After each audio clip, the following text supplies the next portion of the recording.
സംസ്ഥാനത്തെ 6 കോർപ്പറേഷനിലെയും 86 മുനിസിപ്പാലിറ്റിയിലെയും അധ്യക്ഷ ഉപാധ്യക്ഷ തെരഞ്ഞെടുപ്പ് ഇന്ന്.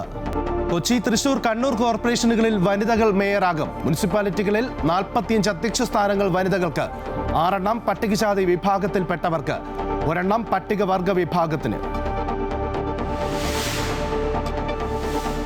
ഭക്തിസാന്ദ്രം സന്നിധാനം. മണ്ഡലപൂജ നാളെ. തങ്കയങ്കി ഘോഷയാത്ര വൈകിട്ട് സന്നിധാനത്ത്. തങ്കയങ്കി ചാർത്തിയുള്ള ദീപാരാധന വൈകിട്ട് 6:30. വെർച്വൽ ക്യൂ, സ്പോട്ട് ബുക്കിംഗ് എന്നിവയിൽ ഇന്നും നാളെയും നിയന്ത്രണം. ശബരിമല സ്വർണ്ണക്കൊള്ളയിൽ CBI അന്വേഷണം ആവശ്യപ്പെട്ടുള്ള ഹർജിയിൽ പ്രത്യേക അന്വേഷണ സംഘം ഇന്ന് ഹൈക്കോടതിയിൽ മറുപടി നൽകും.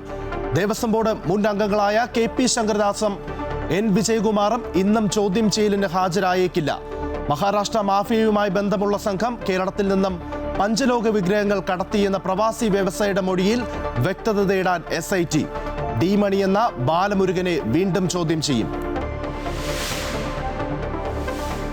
റെയിൽവേയുടെ പുതിയ ടിക്കറ്റ് നിരക്ക് ഇന്ന് മുതൽ പ്രാബല്യത്തിൽ. 215 കിലോമീറ്റർ വരെ ഓർഡിനറി ടിക്കറ്റിന് വില കൂടില്ല.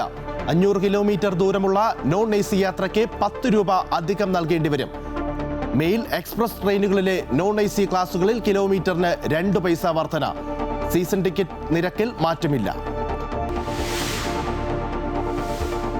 വനിതാ T20 പരമ്പരയിൽ ഇന്ന് 3-ാം അംഗം. ഇന്ത്യ-ശ്രീലങ്ക മത്സരം വൈകിട്ട് 7 മണി മുതൽ തിരുവനന്തപുരം കാര്യവട്ടം സ്റ്റേഡിയത്തിൽ. ജയിച്ചാൽ പരമ്പര ഇന്ത്യക്ക്.